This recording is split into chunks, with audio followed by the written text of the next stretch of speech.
Buona giornata a tutti con l'informazione su Media Web e TV Europe. In primo piano la lotta dei pastori sardi che minacciano di impedire le elezioni regionali.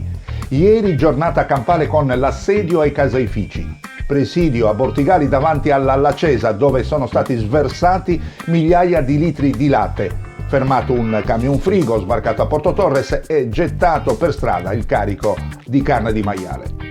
Fonni al fianco dei pastori oggi si ferma, domani sarà la volta di Nuoro. Intanto da Salvini a Martina arriva il sostegno della politica nazionale.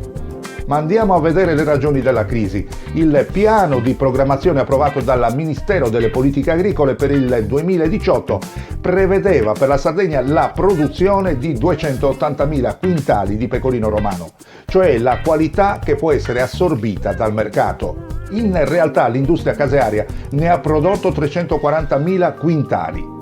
Il prezzo del pecorino romano era originariamente di circa 7,50 euro al chilo, ma il superamento delle quote previste ha portato in breve tempo al crollo sino al 5,40 euro.